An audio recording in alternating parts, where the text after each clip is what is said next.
Dear students, मैं doctor Monika Dungarwal आज अपने इस वीडियो में अंतिम वसा घुलनशील विटामिन या हम कहें चौथा वसा घुलनशील विटामिन विटामिन के बारे में जानकारी देने जा रही हूँ।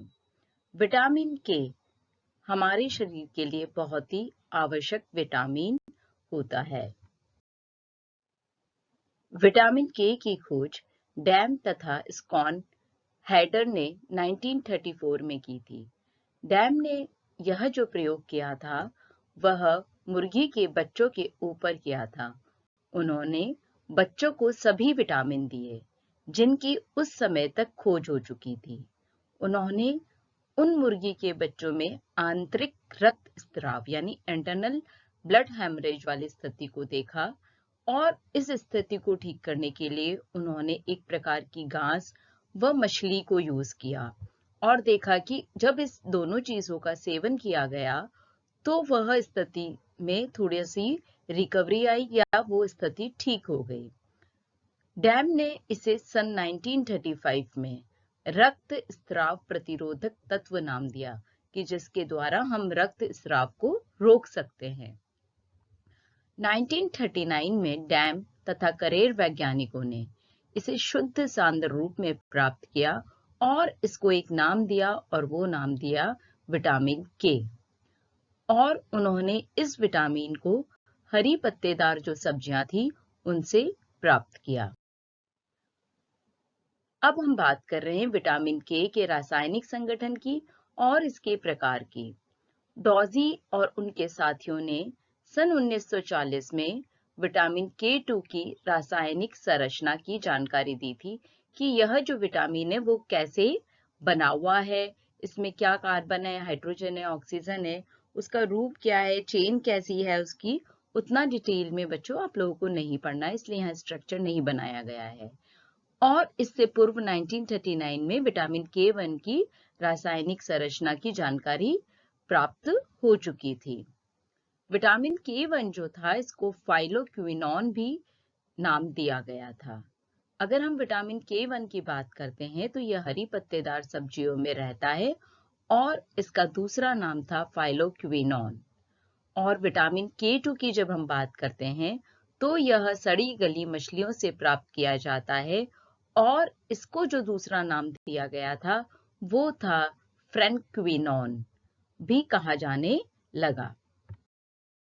अब जब हम इसकी रासायनिक विशेषताओं की बात करते हैं और स्पेशली जब हम विटामिन के1 की रासायनिक विशेषताओं की बात करते हैं कि क्या इसके अंदर क्वालिटीज है, केमिकल कैरेक्टरिस्टिक्स क्या है, तो ये जो विटामिन के होता है ये पीले रंग का पदार्थ होता है जो कि वसा में तथा वसा गोलकों में घुलनशील होता है।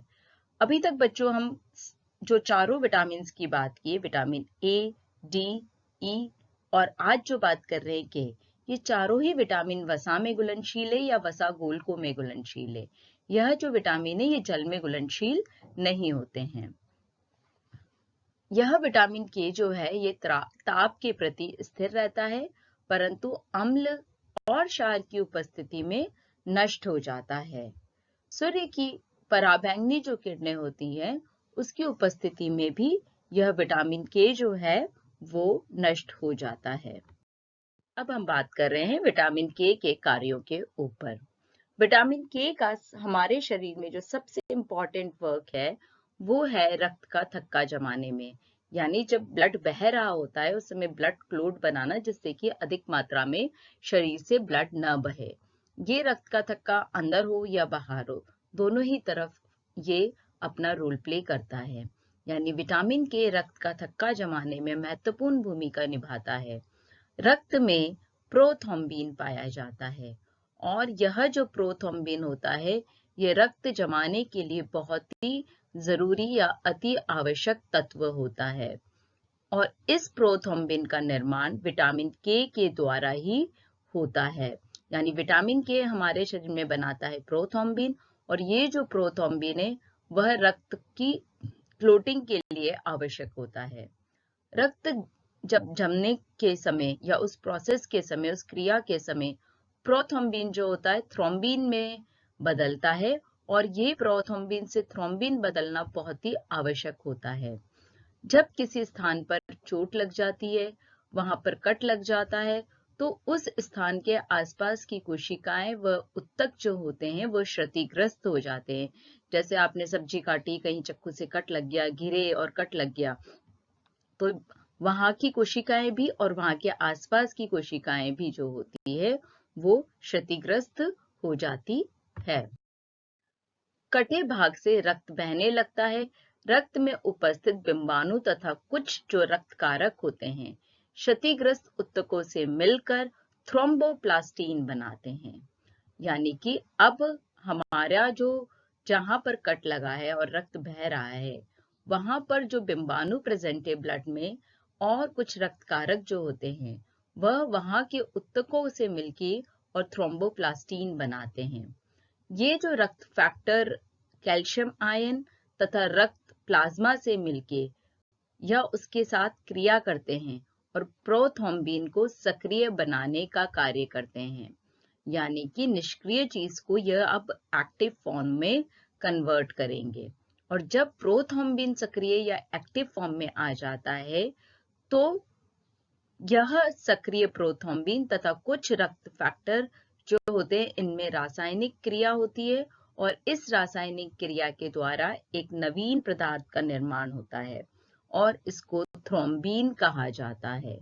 और ये जो थ्रोम्बिन होता है वह रक्त प्लाज्मा में एक फाइब्रिनोजन पाया जाता है जो कि एक घुलनशील प्रोटीन होता है। इसके साथ मिलकर रासायनिक क्रिया करता है। अर्थात रक्त प्लाज्मा में जो फाइब्रिनोजन नामक घुलनशील प्रोटीन है वह थ्रोम्बिन से मिलकर रासायनिक क्रिया करता है और फाइब्रिनोजन जो है एक अघुलनशील प्रोटीन जो है होता है फाइब्रिन में बदल जाता है। यानी कि फाइब्रिनोजन कन्वर्ट हुआ फाइब्रिन में किसके साथ मिलके? थ्रोम्बिन के साथ मिलके, जो कि प्रोथ्रोम्बिन से बना हुआ होता है। ये जो फाइब्रिन है बच्चों, यह एक जाल के समान संरचना होती है। जैसे कि जाल किसी भी चीज को पकड़ने के लिए या बर्ड्स को पकड़ने के लिए काम में आता है, उस तरीके से जालीदार संरचना बोल दो या जाल बोल दो, एक ऐसी संरचना होती है। और इस जाल में या कहते हैं फाइब्रिन में आकर रक्त कणिकाएं जो होती है, लाल रक्त कणिकाएं, श्वेत रक्त कणिकाएं, ये फंस जाती है और इस कारण से रक्त बहना रुक जाता है या रक्त जम जाता है। परंतु विटामिन के अभाव में प्रोथ्रोम्बिन का निर्माण नहीं होता है। जो सबसे पहले स्टार्टिंग में हमने देखा था प्रोथ्रोम्बिन, उसका निर्माण नहीं हो पाता है, अतः रक्त का थक्का बनने की क्रिया संपन्न नहीं हो पाती है। यानी रक्त का थक्का जमाने के लिए विटामिन के बहुत ही आवश्यक होता है। इन तीनों स्लाइड्स में हमने देखा कि विटामिन के जो है वो किस तरीके से रक्त का थक्का बनाने का कार्य करता है और इसी चीज को नेक्स्ट स्लाइड में सिंपल लाइन डायग्राम से समझाया है कि जो ये प्रोथ्रोम्बिन है, ये थ्रोम्बोप्लास्टिन जब बनता है हमारे शरीर में प्लस कैल्शियम आयन के साथ जब जुड़ता है तो थ्रोम्बिन का निर्माण करता है। यानी prothrombin plus thromboplastin plus calcium ion, यानी कैल्शियम की भी आवश्यकता होती है और ये बन रहा है विटामिन के से। और जब थ्रोम्बिन बनेगा, ये थ्रोम्बिन हमारे जो ब्लड के अंदर फाइब्रिनोजन नामक घुलनशील प्रोटीन होता है उसके साथ रासायनिक क्रिया करेगा और फाइब्रिन बनाएगा। फाइब्रिन एक जाल के समान संरचना होती है जिसमें कि आपकी रक्त कणिकाएं आके फंस जाती है। यानी फाइब्रिन प्लस लाल रक्त कणिकाएं प्लस श्वेत रक्त कणिकाएं इज इक्वल टू रक्त का थक्का बन जाएगा। और इसको इंग्लिश में लिखा है fibrin RBC WBC is equal to blood clotting, यानी रक्त का थक्का आपका जम गया है शरीर के अंदर और बहना बंद हो जाता है। हमारे शरीर में कभी भी जब विटामिन के की कमी हो जाती है तो क्या होगा? रक्त में प्रोथ्रोम्बिन की मात्रा कम हो जाएगी। और अभी हमने देखा कि किसी भी कारण से विटामिन के की कमी के कारण से रक्त में प्रोथ्रोम्बिन की मात्रा कम हो गई तो रक्त का थक्का या तो बनेगा ही नहीं या फिर देरी से बनता है ना? और इस कारण से शरीर में से अधिक मात्रा में रक्त बह जाता है, उसके शरीर में ब्लड की कमी हो सकती है। शरीर में विटामिन के की कमी के कई सारे कारण होते हैं, जिसको यहाँ पर स्टेप बाय स्टेप स्लाइड्स में समझाया हुआ है कि किस कारण से हमारे शरीर में विटामिन के की कमी हो जाती है। इसमें लिखा है सबसे पहला कारण कि आहार में ही आप विटामिन के नहीं ले रहे हैं, यानी आहार में विटामिन के की कमी हो जाना। सेकंड है आंतों के आंतरिक रक्त स्राव होने से, यानी इंटेस्टाइनल कई बार इंटरनल हैमरेजेस होते रहते हैं और उस कंडीशन में भी कई बार विटामिन के की कमी है। इसके अलावा कई बार लोग जो है रोग प्रतिरोधक पदार्थों का अधिक सेवन करते हैं, उस समय भी विटामिन के की कमी हो जाती है। पर्याप्त मात्रा में पित्त रस न निकलने से, यानी लीवर से जो हमारा बाइल एसिड निकलता है वो न निकल पाने के कारण से पेचिश, अतिसार और बार बार उल्टी जब होती है, उस समय भी विटामिन के की हमारे शरीर में डेफिशिएंसी या कमी हो जाती है। किसी को लीवर रिलेटेड रोग हो जाए, जॉन्डिस हो जाए, क्योंकि जॉन्डिस जो है ये यकृत की बीमारी का ही एक सिम्टम है, या हमारी डाइट में विटामिन के तो प्रेजेंट है परंतु उसका पूर्ण रूप से या उसका अच्छे परसेंटेज में अवशोषण नहीं हो पाने के कारण से हमारे शरीर में विटामिन के की कमी हो सकती है। अब हम बात कर रहे हैं प्राप्ति के स्रोत पे। विटामिन के या विटामिन के जो होता है वो हरी पत्तेदार सब्जियों में अच्छी मात्रा में पाया जाता है, यानी हरी पत्तेदार सब्जियां विटामिन के की प्राप्ति के उत्कृष्ट स्रोत होते हैं। इसके अलावा अनाज, दालों, अंडा, दूध, मांस, मछली में भी अच्छी मात्रा में पाया जाता है, परंतु अन्य सब्जियां या फल जो होते हैं यह विटामिन के प्राप्ति के निष्कृष्ट साधन है, यानी कि इनमें यह उपस्थित नहीं होता है। अब हम बात कर रहे हैं विटामिन के की दैनिक आवश्यकता के ऊपर कि इसकी डेली रिक्वायरमेंट क्या है। विटामिन के का आंतों द्वारा निर्माण भिन्न भिन्न होने के कारण दैनिक आवश्यकता प्रस्तावित करना मुश्किल है। इस लाइन का मतलब ये है कि हमारी आंतों के द्वारा भी विटामिन के जो होता है उसका फॉर्मेशन होता है।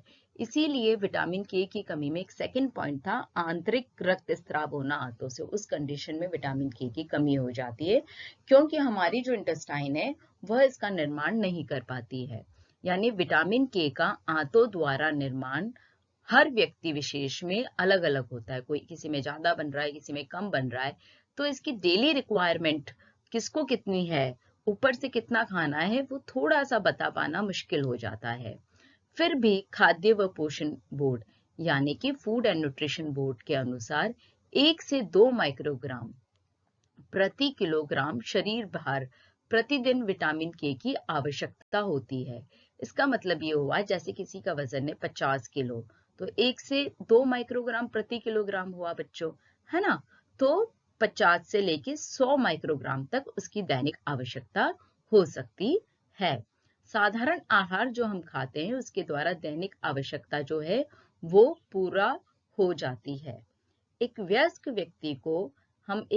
व्यक्ति जब बात कर रहे हैं तो वो महिला हो या पुरुष हो, उसकी जो रिक्वायरमेंट है वो 70 से 140 माइक्रोग्राम तक होती है। इसको हम एक टेबल के द्वारा भी आगे समझाया हुआ है दैनिक आवश्यकता को।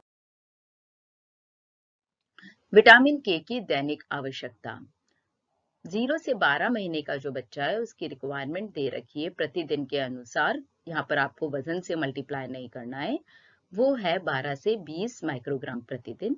1 से 3 साल का जो बच्चा है उसकी रिक्वायरमेंट है 15 से 30 माइक्रोग्राम। 4 से 6 वर्ष का जो बच्चा है उसकी रिक्वायरमेंट होती है बच्चों 20 से 40 माइक्रोग्राम प्रतिदिन। इसी तरीके से जब बच्चा थोड़ा और बड़ा होता है, उसकी उम्र है 7 से 9 वर्ष, तब उसकी रिक्वायरमेंट है 30 से 60 माइक्रोग्राम।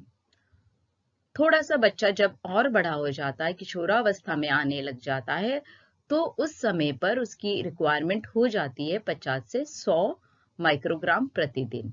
वयस्क की हमने पिछली स्लाइड में बात करी, भले वो स्त्री हो या पुरुष हो, उसकी रिक्वायरमेंट जो है वो 70 से 140 माइक्रोग्राम के बीच वैरी करती है। उसका वजन कितना है उसके ऊपर डिपेंड करता है। गर्भावस्था में ये जो रिक्वायरमेंट है यह बहुत अधिक हो जाती है और वो हो जाती है आपकी 200 माइक्रोग्राम प्रतिदिन। इसी तरह से धात्री महिला में इसकी जो रिक्वायरमेंट है वो हो जाती है 150 माइक्रोग्राम प्रतिदिन। ये जो सारी जानकारी थी कि विटामिन क्या है, इसकी खोज कैसे हुई, इसका रासायनिक संगठन क्या है, क्या प्रकार हैं इसके अलावा इसकी क्या विशेषताएं हैं, हमारी बॉडी में यह रक्त का थक्का कैसे जमा रहा है, साथ में क्या कमी के कारण है और इसकी कमी से क्या रोग हो जाता है, हमारे शरीर में क्या प्राप्ति के साधन है और क्या इसकी दैनिक आवश्यकता है, यह समाप्त होता है। और इसी के साथ आपके जो सारे वसा घुलनशील विटामिन है, विटामिन ए, डी, ई, के, यह पूर्ण होते हैं। अब हम जो नेक्स्ट लेक्चर होगा या नेक्स्ट वीडियो होगा बच्चों, उसमें जल में घुलनशील जो विटामिन है उसको स्टार्ट करेंगे। थैंक यू बच्चों।